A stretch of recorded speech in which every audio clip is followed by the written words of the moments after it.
Foody dot. Hello friends, Assalamu alaikum. Welcome to Foody dot. இன்னைக்கு Foody dotல கிறிஸ்பியான ஜூஸியான ஜாங்கிரி எப்படி செய்யலாம்னு பார்க்க போறோம். ஜாங்கிரி பண்ணுறதுக்கு நான் 1 கப் உளுந்து எடுத்திருக்கேன். இந்த உளுந்தை 2-3 வாட்டி நல்லா கழுவிட்டு ஊற வச்சுக்கலாம். இது எவ்வளோ நேரம் ஊறணும் அப்படின்ட்டு பார்த்தீங்கன்னா 2 மணி நேரம் நல்லா ஊறினா போதும், அதுக்கு மேலே வேண்டாம். இந்த உளுந்து 2 மணி நேரம் ஊறினதுக்கப்புறம் மிக்சியில் சேர்த்து வடை மாவு பதத்தில் அரைச்சி எடுத்து வந்திருக்கேன். தண்ணி அதிகமாக சேர்க்காமல் இந்த அளவுக்கு கட்டியாக அரைக்கணும். இப்போ இது கூட 1 டேபிள் ஸ்பூன் கார்ன்ஃப்ளவர் சேர்த்துருக்கேன். 1 டேபிள் ஸ்பூன் அரிசி மாவு சேர்த்துக்கிறேன். அது கூடவே ஜாங்கிரி கலர் கிடைக்கிறதுக்கு 1 டீஸ்பூன் தண்ணியில் ஃபுட் கலர் ஆட் பண்ணியிருக்கேன். அது கூட 1/4 டீஸ்பூன் உப்பையும் சேர்த்து மிக்ஸ் பண்ணியிருக்கேன். இதை இப்போது இந்த மாவில் சேர்த்திக்கலாம். இப்போது இது எல்லாமே ஒன்று சேர்கிற மாதிரி நல்லா மிக்ஸ் பண்ணி எடுத்துக்கலாம். இந்த அளவுக்கு நல்லா ஸ்மூத்தாக மிக்ஸ் பண்ணிக்கலாம். நீங்கள் மிக்சியில் அரைக்காமல் கிரைண்டரில் போட்டிங்கன்னா இன்னும் அதிக குவான்டிட்டி கிடைக்கும். இப்போது நம்ம ரெடி பண்ணி வச்சுருக்கிற மாவை ஒரு கப்பில் தண்ணி வச்சுருக்கேன். அதில் சேர்த்தோம் அப்படின்னா இந்த மாதிரி ஃப்ளோட் ஆகணும். மிதக்குது பார்த்தீங்களா? இந்த மாதிரி இருந்தால் தான் கரெக்டான பக்குவம். மாவு ரெடியாக இருக்குது. இப்போ உடனே நம்ம ஜாங்கிரி செய்ய ஸ்டார்ட் பண்ணிடலாம். இங்கே ஜாங்கிரி செய்கிறதுக்காக நான் ஒரு பைப்பிங் பேக்கில் இந்த மாவை சேர்த்து ரெடி பண்ணி வச்சுக்கிறேன். இந்த மாதிரி ரெடி பண்ணதும் உடனே ஜாங்கிரி பண்ணிடணும். ரொம்ப நேரம் வெளியே இருந்துச்சுன்னா புளிச்சிடும், ஜாங்கிரி நல்லா இருக்காது. அதே மாதிரி ரொம்ப நேரம் உளுந்தம்பருப்பை ஊற வச்சாலும், அதாவது 4 மணி நேரம் 5 மணி நேரம் ஊறினாலும் ஜாங்கிரி நல்லா இருக்காது. இப்போது ஜாங்கிரி பண்ணிடலாம்.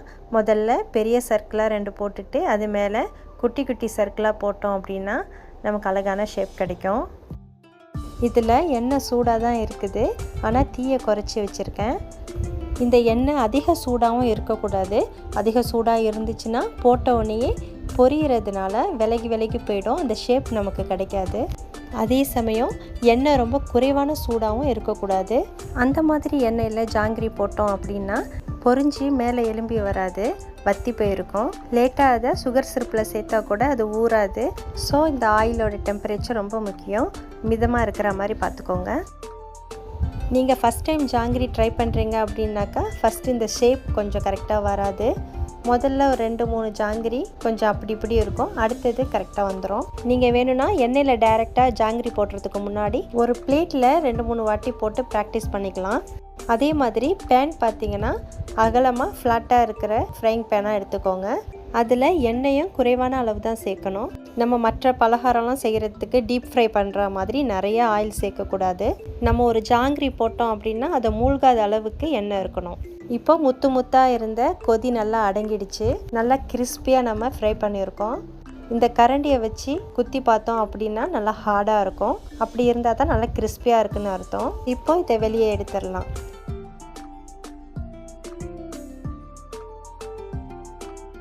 இதே மாதிரி மீதி இருக்கிற எல்லா மாவுலையும் ஜாங்கிரி பண்ணிக்கலாம்.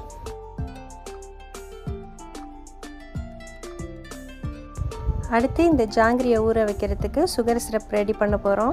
அதுக்கு நான் 2 கப் சுகர் எடுத்திருக்கேன். பேக்கரியிலலாம் கிடைக்கிற மாதிரி நல்ல ஸ்வீட்டாக உங்களுக்கு ஜாங்கிரி வேணும்னா இந்த அளவுக்கு சேர்த்துக்கோங்க. இல்லை அவ்வளோ இனிப்பு எனக்கு வேண்டாம் அப்படின்னு நினச்சிங்கன்னா 1.5 கப் கூட போதும். அதுக்கு தண்ணி பார்த்தீங்கன்னா 1.5 கப் சேர்த்துருக்கேன். இப்போது ஒரு 7-8 நிமிஷம் இதை குக் பண்ணோம் அப்படின்னா இந்த சுகர்லாம் நல்லா கரைஞ்சிரும். சுகர் நல்லா கரைஞ்சிடுச்சு. இந்த சுகர் கிறிஸ்டலைஸ் ஆகாமல் இருக்கிறதுக்கு லெமன் ஜூஸ் சேர்த்துக்கிறேன். 4 ஏலக்காய் தட்டி சேர்த்துருக்கேன்.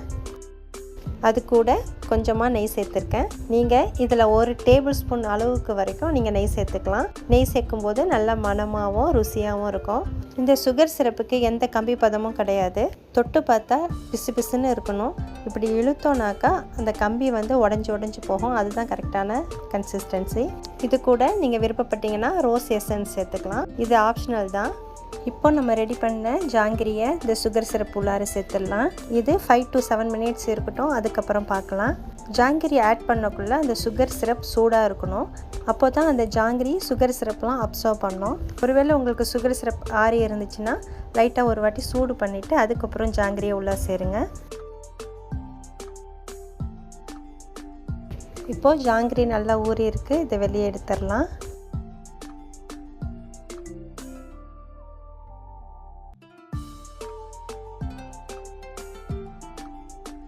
இதுதான் என்னோட லாஸ்ட் பேட்ச்சு. நம்ம பண்ண ஜாங்கிரிக்கு இந்த சுகர் சிரப் கரெக்டாக வந்துருச்சு.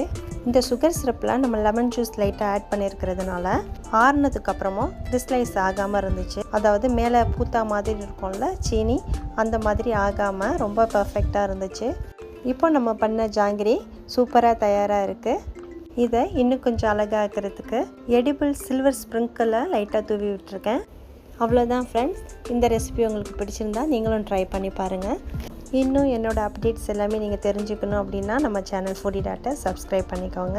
அப்படியே பக்கத்தில் உள்ள பெல் ஐக்கானை ஆன் பண்ணிங்க அப்படின்னா உங்களுக்கு நோட்டிஃபிகேஷன் வரும். நீங்கள் மிஸ் பண்ணாமல் என்னோடய வீடியோஸ் எல்லாத்தையும் பார்க்கலாம். தேங்க்யூ ஸோ மச் ஃபார் வாட்சிங்.